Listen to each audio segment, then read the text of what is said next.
Eu diria que existem algumas características que são esboços, né, de um projeto de desenvolvimento. Mas, no conjunto da obra, falta muita coisa para completar o projeto de desenvolvimento. Entre as coisas positivas, nós avançamos de uma forma bastante razoável na parte social, na parte da saúde, na parte da educação, de forma razoável, não é que chegamos ao ótimo, não. Avançamos com uma agenda para melhorar e avançar bastante aí. Na parte econômica, nós avançamos em algumas questões também, assim, de forma razoável. Eu diria que o principal, né, eu diria que resultados palpáveis é que nós dobramos a nossa capacidade de geração de energia elétrica de 65 mil megas para 130. E aí, como é que nós fizemos isso? Nós fizemos isso misturando, né, várias soluções que são soluções que, combinadas, elas podem ser parte de um projeto de desenvolvimento econômico. Quais foram as soluções? Claro, a Eletrobras, né, foi o grande... a Eletrobras, que é uma empresa que tem, digamos, uma governança, a qualidade administrativa da Eletrobras é muito inferior à da Petrobras, né? Mas a Petrobras, ela fez parcerias, né, várias parcerias, e esse conjunto de parcerias permitiu que se viabilizasse isso. Então, por exemplo, nós construímos as maiores hidrelétricas desde o período militar, agora, né, no governo petista, né, Santo Antônio Geral, Belo Monte. Qual foi o funding, né? Qual foi o mecanismo? Entrou a Petrobras, entraram fundos de pensão, nós fizemos e entrou o BNDES, né? Essa mistura permitiu que se fizesse as 3 usinas dentro do orçamento, né? Quer dizer, não é aquela coisa que tinha sempre um aditivo, não. Foi uma coisa em certo sentido, tinha uma dimensão e uma governança privada, com vários componentes estatais. Mesmo os fundos de pensão são fundos paraestatais, Previ, Funcef, etc., que entraram nessa composição. Então, a previdência complementar, ela é um problema, ela é necessária, ao mesmo tempo ela é uma solução, ela é um fundo. Agora, tem de ter as condições adequadas para ela funcionar. Mas ela, na sua forma limitada de uma previdência complementar paraestatal, ela já ajudou a resolver o problema, ou pelo menos equacionar e dobrar a nossa capacidade instalada no setor hidrelétrico. Quer dizer, no período FHC, nós chegamos ao apagão, dizer, vai ter apagão no governo Lula-Dilma. Não teve. Tá certo? Então, as lições do que foi feito no setor elétrico são lições muito importantes. Mas assim, nós temos, portanto, muitas coisas que, bem interpretadas e olhado o que é aquilo que tem que ser sistematizado, nós temos muitos elementos importantes para um projeto de desenvolvimento.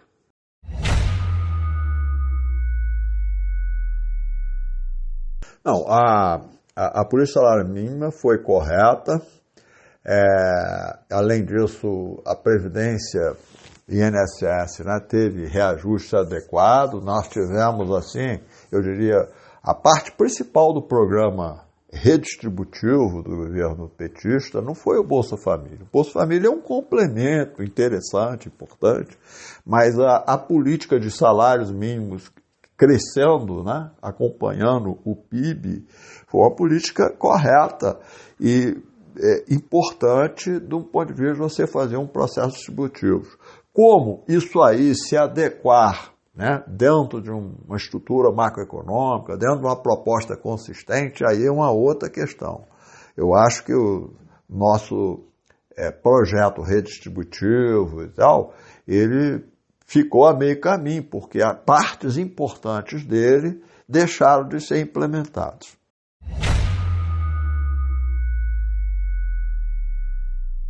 A reforma tributária de 2003, ela, em certo sentido, ela tentou acomodar várias coisas, mas ela conseguiu revalidar a estrutura regressiva piorando. Então, essa reforma tributária de 2003, ela cobrou o seu preço quando o dólar começou a desvalorizar a partir de 2012, final de 2012, e que foi o pressuposto da crise que começa a se instalar, da inflação que começa a subir em 2013. Então, uma coisa que foi feita lá atrás e parece que não tem nada a ver, tem a ver sim.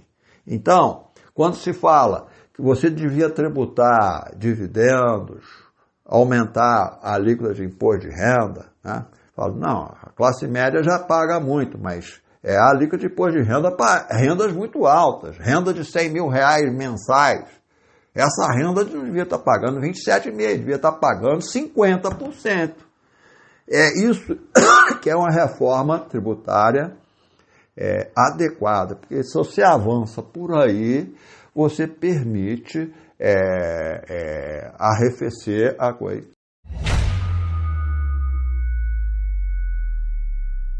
Tem também outra dimensão, por exemplo, a Lei Candir.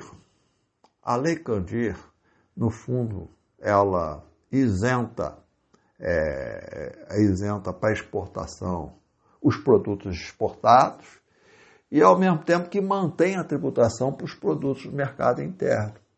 Então, o preço da comida que nós pagamos, esse preço da comida, ao invés dele ser tributado para exportar, ele é tributado para o mercado interno.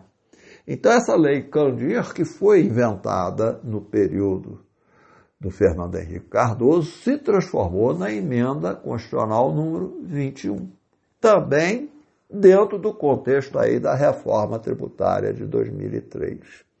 Então, são vários desastres, né, que a reforma tributária e o conjunto dela veio e trouxe, né? São vários e que estão aí até hoje.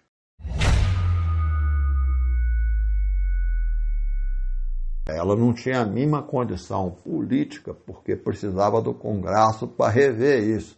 Ela não tinha nenhuma condição política de rever. E na medida que a situação econômica começou a agravar, a condição política dela foi piorando. Então, uma coisa que tinha de ser feita lá para trás, e tinha de ser feita assim, quer dizer, quando é que isso podia? Podia não ter sido feito em 2003, mas em 2006, por que não?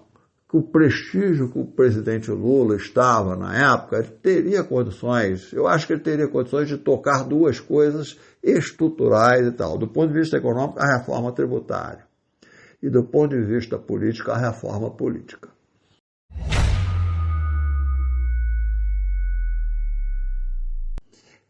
Eu diria que o mais importante seria reforçar muito o imposto de renda, reforçar o papel, né, da estrutura, quer dizer, então o imposto de renda é uma coisa, reduzir a estrutura regressiva de IPI, PIS/COFINS, o próprio ICMS, e substituir isso por outras medidas de arrecadação. Para os estados, por exemplo, você tem tem alguns impostos, e para as prefeituras, alguns impostos que podem ser tributados de forma progressiva, né?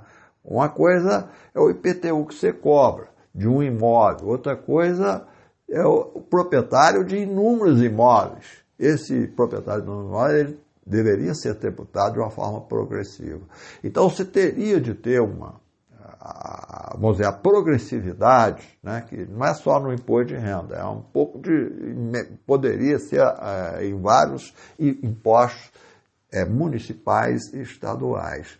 E eu diria, tem uma coisa importante que vai além disso, que é a questão de você tributar exportação, né? Quer dizer, esse é um problema muito difícil, né? Mas ele é decisivo. Como é que, quer dizer, além de aquela questão de inverter a Lei Candir, né? Em certo sentido seria inverter, fazer o contrário da Lei Candir. E essa tributação de exportação é só quando o preço e o câmbio ultrapassa. Você pode trabalhar com médias móveis. Quando passa certo ponto, vem um imposto de exportação para, digamos, priorizar e abastecer o mercado interno. Não é que vai impedir a exportação, mas vai evitar coisas abusivas. Então, você fala assim, como é que é possível ter um imposto de exportação se desde o Fernando Henrique nós estamos abrindo mão, né, para o setor agroexportador, por exemplo? E cada vez mais existe uma dependência. Como é que eu poderia, digamos, voltar, acabar com a Lei Candir e passar a ter uma política que possa eventualmente tributar a exportação? Eu preciso da Câmara dos Deputados e do Senado, mas principalmente da Câmara dos Deputados. Então, eu diria, pensar um conjunto de medidas, sem a reforma política, nós não vamos chegar lá de jeito nenhum.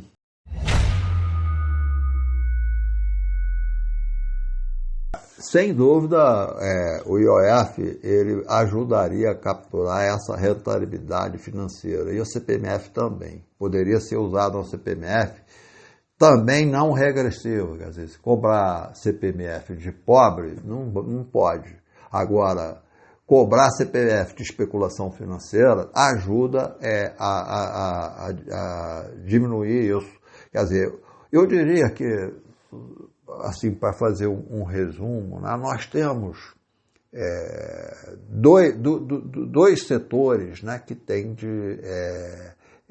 de bancar, né, as reformas e tal, né, dois setores, né, principais, né, o setor financeiro é um, e o setor exportador, não digo, qualquer setor exportador, né, a senhorita Vale do Rio Doce está incluída nesse. Então, o setor exportador é outro, tá certo? Então, esses dois, e aí eu diria, botaria no rol IOF, CPMF, eu botaria o imposto de exportação. São esse tripé, e ajudaria nessa reforma tributária que entra imposto de renda e tal, ajudaria bastante. O setor financeiro, ele, embora ele não tenha uma bancada tão expressiva assim, né, na Câmara dos Deputados e tal, ele vem ditando a política econômica brasileira há muito tempo, né? Então, a questão de você ter uma política econômica ditada pela lógica financeira, ela é um desastre, né? Quer dizer, o setor financeiro não tem uma política de desenvolvimento nenhum. Se você fizer uma política de desenvolvimento e ela funcionar, o setor financeiro vai gostar. Mas o setor financeiro, ele tem um problema, vamos chamar, ideológico, estrutural, né, com qualquer medida de ativismo estatal, né? Qual que é o problema ideológico estrutural? O problema ideológico estrutural é o seguinte: o capitalismo é um processo de expansão de mercadorias. Então, se você está expandindo as mercadorias, você precisa ter dinheiro e demanda efetiva para adquirir essas mercadorias. Como é que o capitalismo resolve isso? Ele resolve criando essa moeda, esse dinheiro adicional, essa demanda efetiva adicional. Aí fala, mas quem que vai criar isso? Vai ser o Estado, via, por exemplo, déficit público? Aí o setor financeiro, não vai ser, não pode ser o Estado. Eu, via, especialmente mecanismo de crédito, mas pode ser outras coisas, algumas absurdas, né? Mas várias invenções, derivativos, várias formas de criar, expandir esse dinheiro adicional. Então, ele acha que ele, não o Estado, que cria moeda adicional. Então, toda vez que o Estado se propõe a criar moeda adicional, e aí que está, né? Nós precisamos ter uma liderança do Estado, mesmo que seja em coparticipação com o sistema financeiro. Não estou propondo acabar ou excluir o sistema financeiro. Ele pode ter uma associação permanente, uma colaboração para criar essa moeda adicional. Então, eu diria que está aí uma das soluções para a coisa. Mas o setor financeiro, ele não admite de jeito nenhum essa parceria.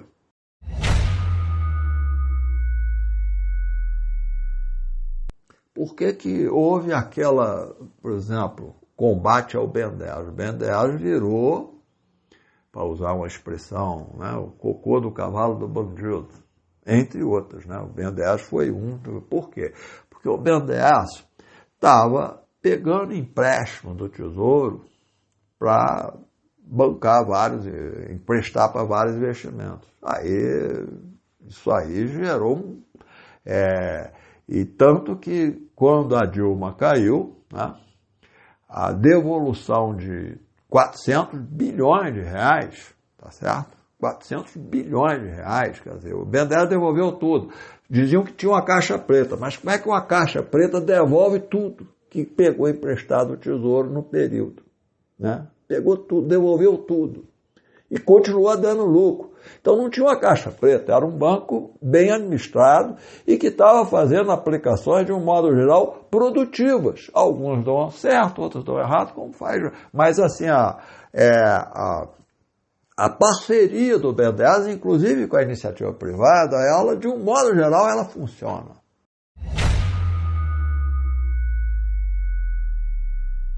A TJLP ela foi criada no governo Fernando Henrique, tá certo? Eu diria que, no caso aí, o pessoal do BNDES, influência junto, especialmente ao José Serra, criaram a TJLP. E a TJLP ela tem uma taxa um pouco mais barata que a taxa Selic, tá certo? Um pouco mais barata, não é tão mais barata. E aí, gente como Mansueto de Almeida, né, fez carreira fazendo uma continha de padaria, dizendo, tem uma diferença da TJLP para a Selic, e aí isso aí gera déficit. O pessoal do BNDES conseguiu demonstrar que toda expansão dos recursos com empréstimo da TJLP, ela gerava superávit fiscal. Por quê? Porque se o BNDES ele faz um financiamento, esse financiamento gera efeito multiplicador, gera outras encomendas e tal, e depois gera um efeito acelerador, ou seja, vira novos produtos, tudo isso aí paga mais imposto. Então, dinamicamente, a atuação do BNDES, ela gera, ao invés de gerar déficit, ela gera superávit fiscal a longo prazo.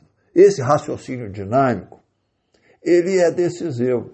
E esse raciocínio dinâmico de você fazer uma expansão, essa expansão, no fundo, vai gerar um resultado positivo. Esse raciocínio dinâmico, a banca e o sistema financeiro, tradicionalmente, não aceitam.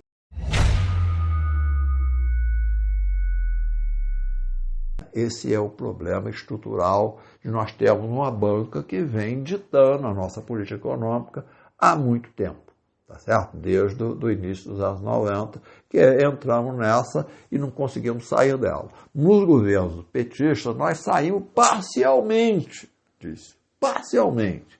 Mas, assim, algumas mudanças importantes, que seriam importantes, não foram feitas, né? Por exemplo, a banca impôs que o regime fiscal brasileiro mistura caixa com competência. Algumas coisas mede por desembolso de caixa e outras coisas pela competência, ou seja, aconteceu o fato aqui e tal. Esse é um lugar no mundo, qualquer contabilidade, digamos, né, pode ser inclusive privada, então, mesmo aqui no caso do Brasil, para Estado e município, o regime é de competência. Se você faz uma obra e não paga a obra, aquele gasto com a obra vai impactar no resultado do balanço do Estado ou do município. O governo federal não. Ele opera, nesse caso, se você não paga a obra, não entrou no primário. Então, e outras coisas, por exemplo, os juros da dívida, todos são medidos por competência. Então, aí tem uma história longa, a história das pedaladas, inventaram essa molecagem, né, chamada pedalada fiscal. Acho que a primeira pessoa que falou isso foi a Miriam Leitão. No fundo, é essa disputa que o sistema financeiro faz, né, para, em certo sentido, falar, não, expandir moeda de crédito, né, expandir a moeda, não é o Estado, não é o Estado, é o sistema financeiro que... Em geral, quando o sistema financeiro faz isso, ele gera várias bolhas, né? E aí pede o Estado para vir socorrer.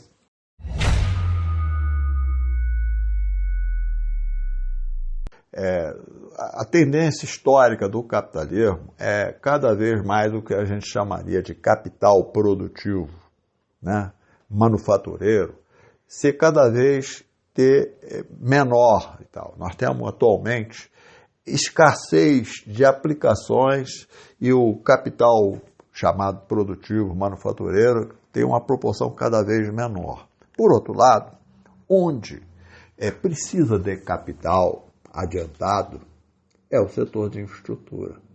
E o setor de infraestrutura ele não tem rentabilidade adequada para receber esse capital, apenas em alguns poucos casos. Uma rodovia, por exemplo, se ela for em determinado lugar no estado de São Paulo, o pedágio ali consegue dar conta, né? Tá certo? Mas se uma rodovia em Minas Gerais já tem uma densidade menor, ela pode não ser totalmente digamos, viabilizada pelo pedágio. Então, a iniciativa privada fica um pouco reservada. Minas Gerais, aliás, é vítima disso. Nós estamos precisando melhorar e duplicar as nossas rodovias. 262, né, está à espera disso há 20, 30 anos que ela está esperando essa duplicação e ela não sai. Tá certo? Aqui em Belo Horizonte, a questão do contorno rodoviário de Belo Horizonte também não sai. E assim vai, né? Quer dizer, então, o Brasil inteiro nós temos esses problemas. Assim, a questão de estrada é uma delas, ferrovia é a mesma coisa e tal. Como equacionar isso? Nós temos, assim, primeiro, se o Estado mata no peito e fala, não, eu vou construir tudo, isso aí pode gerar um pequeno desastre. Primeiro, corrupção. Certo? Então, a corrupção, ela, ainda mais no contexto do presidencialismo de coalizão, aí a coisa é um problema agudo. Né? Então, mesmo que não fosse assim, no contexto, fizesse uma reforma política, dispensasse o presidencialismo de coalizão, continua sendo um problema sério. Né? Então, o Estado entrou, precisa do Estado e, ao mesmo tempo, a governança que o Estado confere, ela é muito difícil de ser construída. É possível construir, mas dá muito trabalho. E, às vezes, mesmo assim, a coisa gera problema. Então, o problema da corrupção, quer dizer, que é um problema de ineficiência e é uma questão muito grave, ela pode ser socorrida pela governança privada. Então, se você arruma sócios, né, para participar da infraestrutura, né, arruma sócios e tal, esse sócio pode ser a previdência complementar. Aí tem um mecanismo todo, como é que montaria a previdência complementar, então o funding da previdência complementar, que é cada vez mais necessário, junto com um funding mais diretamente estatal, talvez BNDES, etc. Então, e mais, um pouco de dinheiro da iniciativa privada direto, quem que vai realmente assumir, liderar determinado consórcio e tal. Então, essa mistura era essencial. Mas aí você fala, mas como é que resolve o problema da rentabilidade? E aí, a questão da rentabilidade foi, não, o governo por exemplo, Anel Rodoviário de Belo Horizonte. O anel até é um exemplo ruim, a 262. Não, precisaria ter 20% dos investimentos, talvez não mais que isso, o governo teria de arcar com isso. Então, no consórcio que ganhasse, 20% o governo botaria o dinheiro lá, casaria. Mas, aí fala, mas o governo vai botar esse dinheiro, assim, daqui a 2 anos o governo vai ter de entrar com tanto. O governo vai entrar com isso? Você fala assim, mas qual que é? Nós não estamos no país da molecagem. Então, o governo daqui a 2 anos pode não colocar o dinheiro. O empresário experiente, ele sabe disso, que o governo muda o governo, o reino da molecagem. O termo é esse, não existe um termo científico. É uma molecagem e especialmente aquela produzida no Brasil. Tá certo? Então, você precisa de uma garantia real. Como é que você monta um fundo, emite título público, tá? Emite título público. E o título público, aí chegou daqui a 2 anos, o empresário, o consórcio que está tocando a coisa, vai lá e fala, não, isso aqui eu vou pegar tanto que está dentro do cronograma, tanto. E aí, esse recurso de título público que foi pego para ajudar a financiar a obra, isso aí sim, aí você mede no resultado primário. Mas aí fala, mas, pô, é tão simples assim, mas a banca não deixa que faça isso. Está emitindo o título público, isso já é primário agora. Porque isso aí é caixa. Na verdade, é um caixa daqui a 2 anos. E aí sim, pelo critério de competência e tal. Por isso que a reforma do regime orçamentário fiscal, de caixa de competência, ele é altamente relevante, decisivo.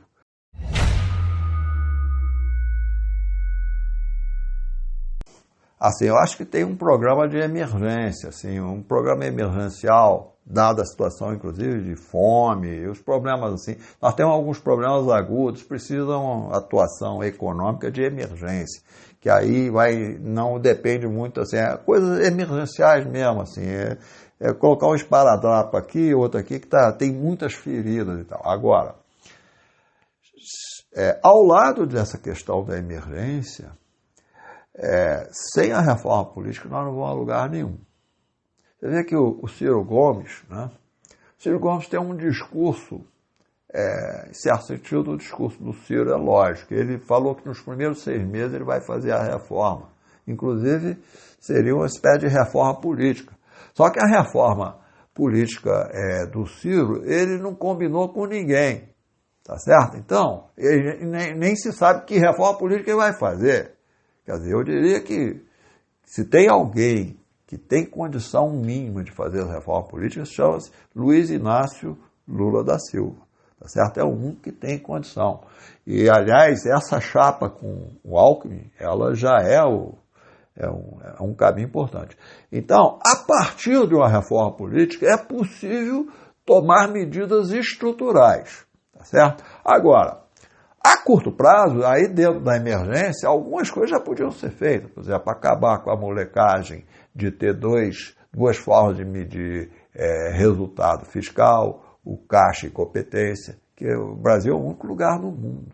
A banca se tornou tão hegemônica aqui, né, porque através do Plano Real eles garantiram estabilizaram parcialmente, estabilizaram a hiperinflação, então acharam que, então a banca, ela, em certo sentido, ela, digamos, ficou tal modo hegemônico que essas aberrações continuam até hoje. Né? É o único lugar no mundo, né, que tem duas formas de medir resultado fiscal, caixa e competência. Então, resolver isso, passar tudo para o regime de competência, e algumas coisas de curto prazo que podem ser feitas, tá certo? Agora, certamente, por exemplo, essa coisa de você montar fundos, fundos para micro, pequena e média empresa, o fundo garantidor para infraestrutura.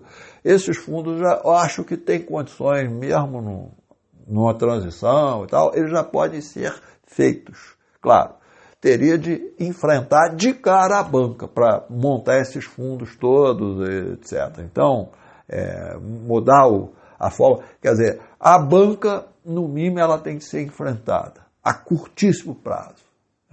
Os pressupostos da banca não são aceitáveis, né? Não são. Então, eu diria, isso aí entra na emergência.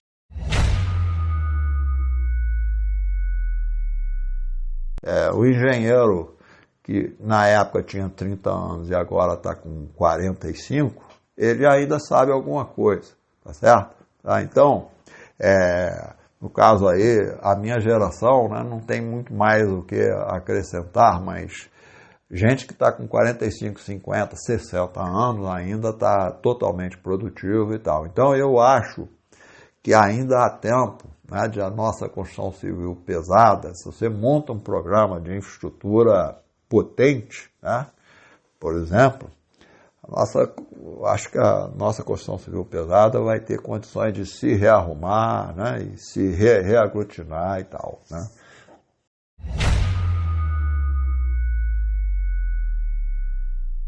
Resumidamente, quando eu olho o Congresso, o que a gente poderia chamar de esquerda são 100 deputados. Tá? Eu posso ainda dar por exemplo, quando o impeachment da Dilma, teve 120 e tantos, 130 votos, e nós temos um Congresso de 513 deputados. Então, na verdade, 20%. E aí, quando qualquer presidente, pode ser Collor, né, Sarney, Collor, Fernando Henrique, Itamar, Lula, Dilma e até mesmo Temer e Bolsonaro, qualquer presidente ele tem de fazer a coalizão. Então, como é que é? Quer dizer, você ganha a eleição, mas não leva. Qualquer seja, sem discutir quem que é o presidente que ganhou. Você ganha e não leva. Leva mais ou menos. Então, nós precisamos evoluir, né, para uma dimensão plebiscitária do voto. Por quê? Porque o voto proporcional, ele dá espaço para o voto escuso. Então, é sabido, assim, na época do Getúlio, né, na eleição de 1951, né, tá certo? O cabo eleitoral do coronel, né, na época era o tempos do coronelismo, né, o cabo eleitoral do coronel lá e tal, ele botava um coronel da UDN ou do PSD, tá certo? Para deputado é esse aqui. Agora, ele, pessoalmente, ele fazia campanha por Getúlio. Então, essa dimensão plebiscitária, e ao mesmo tempo você tem um Congresso que não representa a maioria, é uma coisa que vem desde o Brasil Império e tal, né? Quer dizer, essa coisa de um Congresso que não representa exatamente a maioria. Então você precisa ter uma dimensão plebiscitária. E a dimensão plebiscitária é dada pelo voto distrital. Embora o voto distrital ele tenha uma série de efeitos colaterais, né? Alguns complicados e tal. Por exemplo, nos Estados Unidos, o voto distrital, no Texas, né, eles ficam refazendo os distritos, né, para ver onde consegue maioria e tal. Então fica fazendo várias arbitrariedades geográficas e tal. Quer dizer, no caso do Brasil, pela tradição brasileira, aí muito melhor que a dos Estados Unidos, quer dizer, quem que definiria o que é um distrito seria o IBGE, tecnicamente e tal, e teria uma dimensão federal. Não poderia cada governador e assembleias legislativas ficar moldando e tal. A questão mais antiga, né, que já existia na Inglaterra, quando nasceu esse regime parlamentar, de arbitrar, botar nas regiões rurais mais conservadoras, botar equivalendo a regiões urbanas, industrializadas e tal, desproporcional, né? Então essas diferenças, né? Essas diferenças elas estão colocadas, né? Quer dizer, então isso aí também é fácil corrigir. Os defeitos do voto distrital são corrigíveis. E aí vem um defeito que é gerar bipartidarismo, porque se você, em cada distrito, só elege um deputado, então entra a questão do voto útil. Então, o bipartidarismo, que é um defeito grave lá nos Estados Unidos, né? Questões da crise política americana, os Estados Unidos estão em crise política grave, que, por exemplo, nos Estados Unidos não tem um partido verde, ele está abrigado lá no Partido Democrata. A extrema-direita, ela está abrigada no Partido Republicano e atualmente é predominante, tá certo? Então, você precisaria ter... E a esquerda, além do Partido Verde, tem uma esquerda no Partido Democrata. E tem centristas no Partido Republicano e no Partido Democrata. Então, para evitar esse bipartidarismo, você faz como na Alemanha, que é o voto distrital misto. Tá certo? No caso, podia combinar o sistema da Alemanha, que é o voto distrital misto, e o sistema de lista. Não vota mais na pessoa. Né? Você vota num deputado e aquele deputado eleito, aí para a proporção, os outros 50%, que seria a outra proporção para fazer o sistema misto, você faz um sistema de lista. A votação que o partido teve no primeiro turno vai dar a proporção, aí preenche os demais, os 50% e tal. Então, você pode corrigir inclusive a questão do bipartidarismo gerado pelo voto distrital, caminhando para o voto distrital misto. Isso aí precisaria ser feito logo, tá certo? Junto com as ações emergenciais, chamar uma Assembleia Constituinte e depois ver um período aí de transição, tá certo?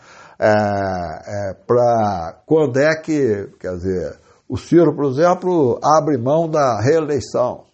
O Lula podia abrir mão até do mandato enquanto presidente. Ele poderia se tornar, por exemplo, se a reforma política caminhar para o parlamentarismo, que eu acho que sempre foi o melhor regime. Quer dizer, o parlamentarismo com essa Câmara dos Deputados que nós temos é um desastre. É pior que o nosso presidencialismo. É preferível o presidencialismo de coalizão. Então, uma coisa é um desastre, outra coisa é péssima, que é o presidencialismo de coalizão. Então, desastre, péssima, e o que é o ideal? Para mim, é o parlamentarismo, que é o regime. O Marx, por exemplo, era parlamentarista. O regime soviético, o que significa Soviet e tal, é um regime parlamentarista, né?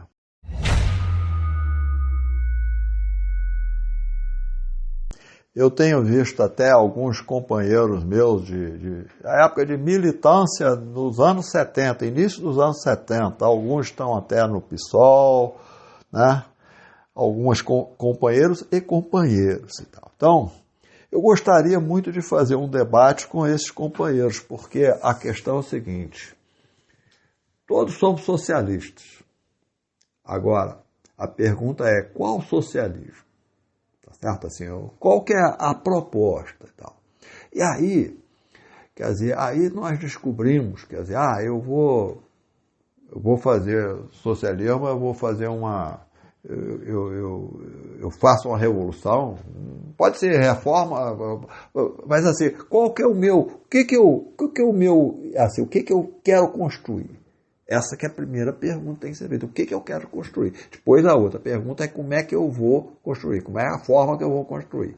O que eu vou construir? Eu vou construir uma sociedade estatal, tá certo? Ou não? Quer dizer, aí fala, mas cada vez mais, né? Quer dizer, nós estamos vendo que as grandes, assim, é o chamado conceito que a esquerda é refém, né? o conceito de proletariado. O Marx tinha um conceito de proletariado. Assim, fazendo um resumo, né, uma simplificação, proletariado é a concentração de trabalhadores assalariados, cada vez em grandes unidades. Grande contingente concentrado em grandes unidades. O capitalismo, ele foi, aos poucos, né, quer dizer, construindo isso, surgindo esse proletariado. Mas ele não destruiu o que eu chamaria, que o Marx chamava, de lumpen, quer dizer, os pequenos produtores, etc., na agricultura, no primeiro momento não destruiu, e além disso o Marx criou uma categoria que ele chamava lumpenproletariado, tá certo? E esse lumpenproletariado são marginalizados, são escroques, tem de tudo, né? Vamos dizer, eu diria que hoje em dia os capatazes de miliciano fazem parte do lumpenproletariado. E os chefes dos milicianos, aí é uma espécie de burguesia, que o Leonardo Avitz, uns tempos atrás, aí, num artigo, escreveu que isso aí é lumpenburguesia. Você tem um lumpenproletariado e a lumpenburguesia. Bem, o grande problema é que esse proletariado, ele foi se mantendo uma determinada parcela, mas nunca predominante, né? E agora ele está se aproximando do zero. O proletariado, que o Marx está acabando. Por quê? Porque nós estamos na era das tecnologias, das TIs, da tecnologia de informação. Uma das consequências dela é que o proletariado está acabando. Você tem cada vez mais grandes empresas monopolistas de informação, elas empregam pouca gente. A manufatura, cada vez mais é uma manufatura que emprega quase ninguém. Agora você tem fragmentado uma porção. O mundo do trabalho continua a existir, só que é fragmentado. É um lumpenproletariado. Então, a proposta de o que nós temos de construir como é que nós vamos organizar a economia, organizar politicamente, né? Como é que é a organização política dessa sociedade. E não uma sociedade onde você tem a ditadura, entre aspas, do proletariado, porque a democracia lá no proletariado. O resto eu vou ter de impor porque é o lumpenproletariado, são os setores, digamos, alienados e tal. Essa que é a visão que a esquerda tem, tá certo? Eu sou consciente, o proletariado é consciente, só que o proletariado não dá mais para falar em nome dele, que ele cada vez não existe mais. Então, nós precisamos construir o socialismo em cima, entender o que é a nossa sociedade. Então, a nossa sociedade é uma sociedade onde algumas coisas clássicas precisam ser revitalizadas. Por exemplo, como o movimento cooperativista, inclusive ligado ao PT, o MST, né? Você tem coisas como Raízes do Brasil, são coisas assim maravilhosas, que inclusive uma coisa muito positiva, foi muito fortalecida nos governos petistas. Tá certo? Então, cooperativismo o apoio forte e tal, a micro, pequena e média empresa. Né?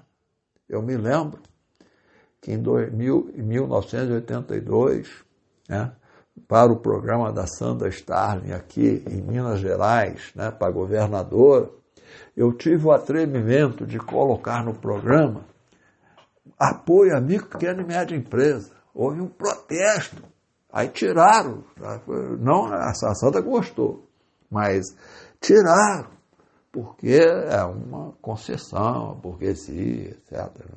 Essa coisa alienada e tal. Cada vez mais, para a gente, o mundo do trabalho, você precisa ter uma política de cooperativismo e, junto com isso, micro, pequena e média empresa, etc.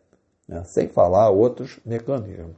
Então, nós temos de parar de fazer simplificações. Nós temos que fazer as perguntas básicas e as respostas para as perguntas básicas são muito difíceis. Qual que é a pergunta básica? Qual é a sociedade socialista que nós queremos construir? E a segunda pergunta é, como é que nós vamos chegar lá?